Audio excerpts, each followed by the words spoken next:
Gisiulan melonin. Ginatlam hi. In case you couldn't tell, I was trying to say, hello friend. I welcome you. If any of you guys know how to speak or pronounce Sindarin a little better than I, as I am a noob, feel free to drop it in the comments because I want to learn. So hello friends.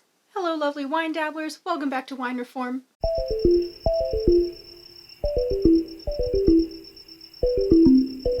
Thanks to the Lord of the Rings trilogy being available on Hulu, I have kind of gone down the rabbit hole.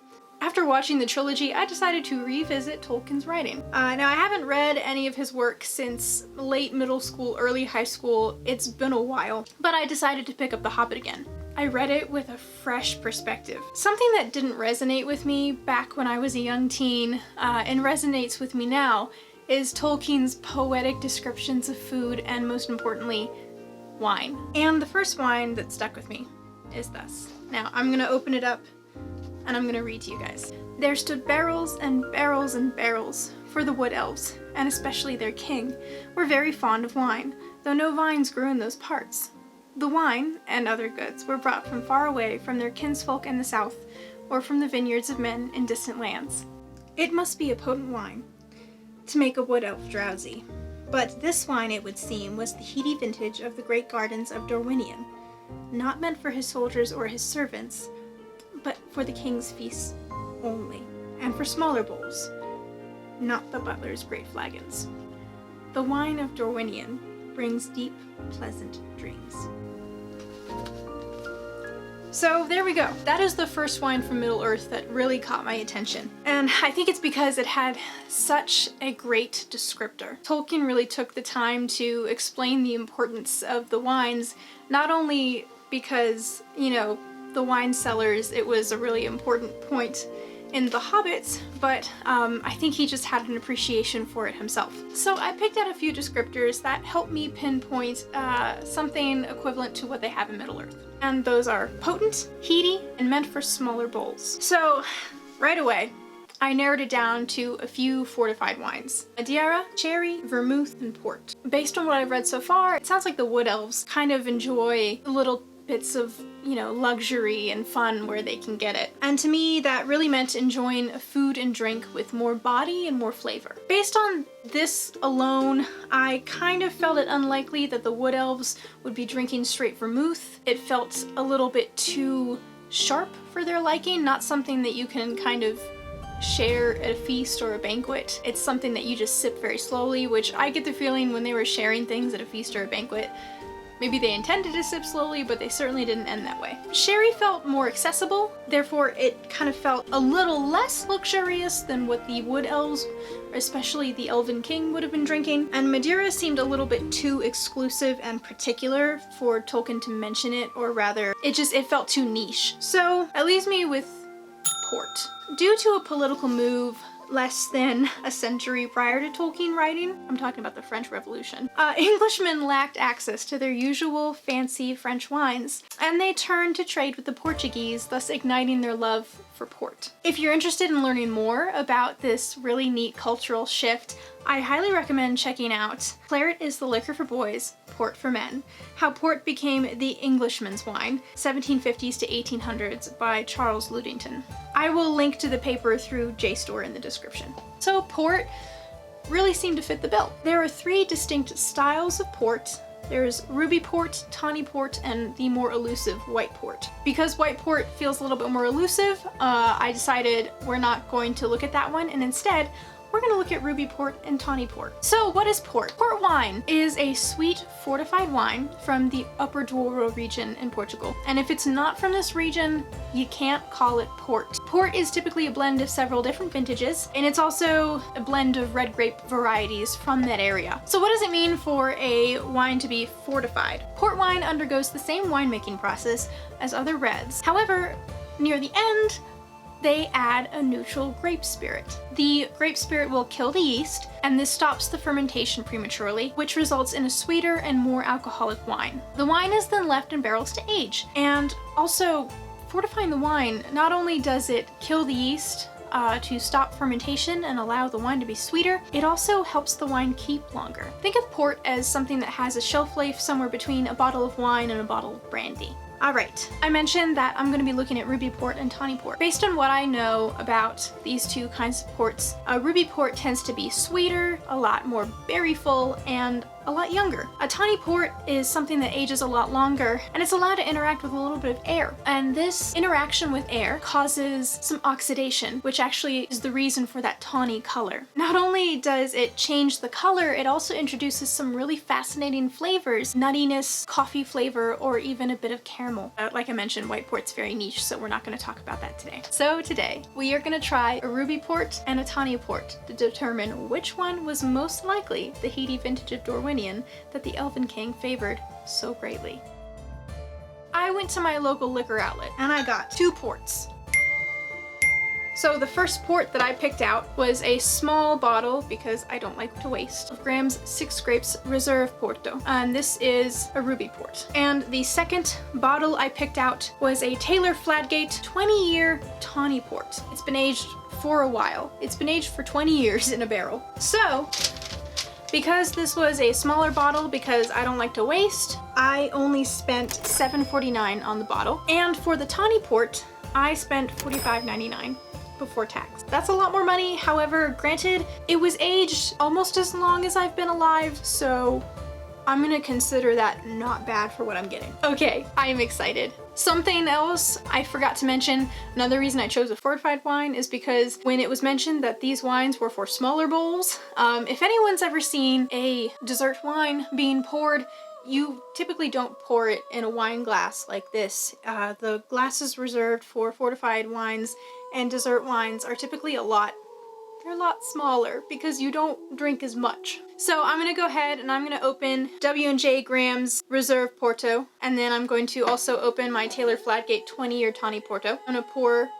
a little bit in each glass and we can get to evaluating. All right, there you go. That's a little bit better. Now you can kind of see what I'm doing right here. Although I feel a tad bit underdressed. I don't feel elvish enough yet. Although granted, the land of Dorwinion was a land of men. That aside, one moment please. Best Renaissance fair purchase ever, I gotta say. Okay, I'm ready to try these potentially heady and very elvish wines, or rather, favored by the elves. So, the first thing we do when we are evaluating a wine is we look at it. We're gonna start by looking at the ruby port. I've got my handy dandy white sheet of paper, and I'm just gonna take a quick look-see, see what I can see. I would say that Graham's 6 Grapes Reserve Porto is not a ruby port. Well, it is a ruby port, but it's actually more garnet in color. I think that has to do with the barrel aging. Even if it didn't age for that long, I definitely get the sense that a tad bit of oxygen was introduced into the mix, and hence it has more of a garnet color. It is sticking to the glass. You know, clarity is impeccable, and I would expect nothing less of a commercial winemaker. In terms of the intensity, I would honestly say that this is a very deep intensity. A very deeply intense garnet wine. Let's look at the Taylor Fladgate tawny port. This is straight up amber. I'm definitely getting the sense that it was aged in a barrel for 20 years because yes, it looks oxidized. I would actually say that this has pretty medium intensity actually. I can see through it fairly well. However, the color is still a bit deep in the middle. And once again, impeccable clarity. Alrighty. So now that we have evaluated the appearance of our ruby port and our tawny port, we can go ahead and give them a whiff and a sniff. So once again, we will start with the ruby port. I am looking, honestly, for layers upon layers of aroma just because it is a port wine. I am expecting a bit more out of it, given that you tend to get more aroma out of a wine with age, and with oak, and so hopefully that's what we're gonna find in these. So, giving it a good swirl and a whirl, and let's sniff and whiff. The alcohol is very strong. I'm gonna have to get past the alcohol, so hang on. I'm getting blackberry, candied orange, maple, vanilla, and black pepper. Or I've never gotten those, you know, aromas out of a wine before, so that's really cool. All right, so that's what I got out of the ruby port. Let's sniff the tawny port. Whoa, that smells so different. buttery maple candy, cinnamon, apples, burnt orange peel, walnut. I got walnut. And pecan, but like a pecan praline. So that's like 6 aromas. I can't even, I don't have enough fingers at the moment. Like I do, but this one's busy. And cardamom. Oh wow. Wow.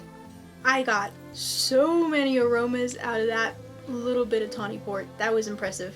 This smells like my classy older relatives like liquor cabinet, and I'm honestly here for it. Okay, time to taste. So we're gonna start with giving a little taste to the 6 Grapes Reserve Porto, or the Ruby Port.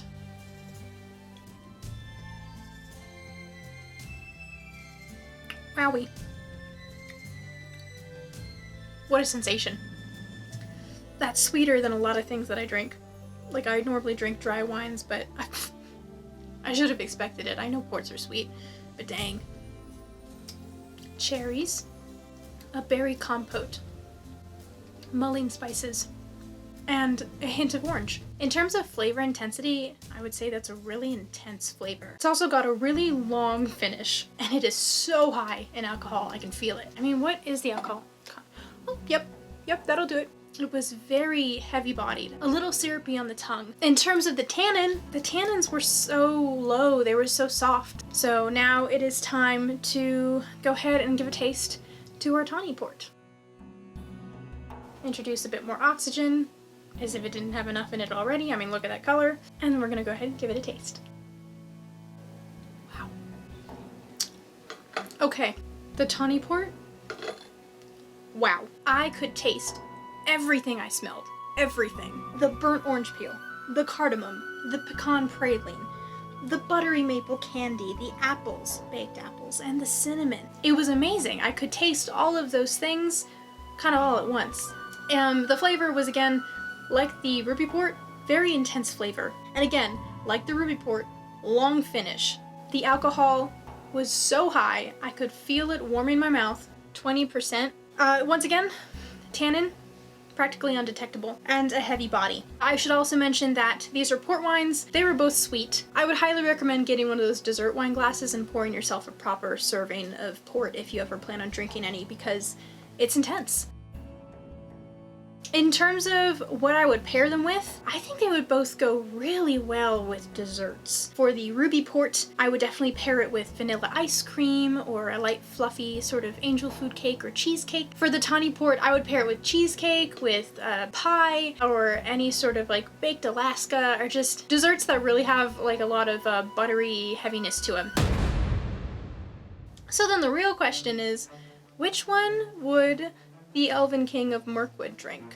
We know that it was potent, it was heady, and it was for small bowls. And I honestly think that the Elvenking would probably be drinking the tawny port. Taylor Fladgate, you win. I think the Elvenking would really, really like you. I can definitely see him opening this up at one of his banquets and pouring a little bit for him and his very special guests. I got more aroma and more flavor out of it, and it was higher in alcohol by 0.5%, so I think it wins. In terms of deliciousness, they were both really good. It really depends on what you want to drink it with. I'm not normally a sweet wine person. I'm not a huge fan of sort of light sweet wines that you kind of sip by a pool. I think that if I am going to drink a sweet wine, it's going to be a port. It's got body, it's got flavor, it's got intensity, it's got presence. And you know what? The Elvenking is onto something. I'm into it. I can totally see myself enjoying this at like a bacchanal. Yep. I mean, not that I'm gonna go to one. In terms of every day, I think it would pair very well with a copy of The Lord of the Rings and a cozy armchair and a fireplace, a la Bilbo Baggins.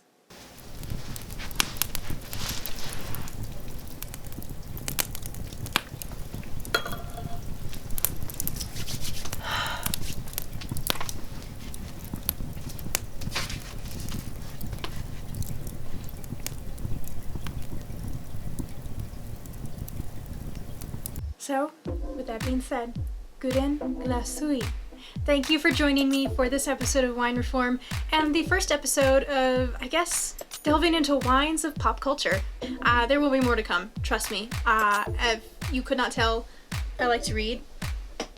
I'm a nerd, kind of a geek, so there will be more. If you liked what you saw, be sure to give me a thumbs up. If you really liked what you saw, and perhaps you are a bit of a wine enthusiast and a geek like me, definitely hit subscribe. I release videos every Friday, but God forbid I miss a day. If there's like a freak storm, or I lose Wi-Fi, or I just overslept, then hit the bell icon and you will be notified when I do release a video, so super duper helpful. Yeah, so once again, thank you for joining me, and I look forward to seeing you guys next week. Novear Melonin. Bye.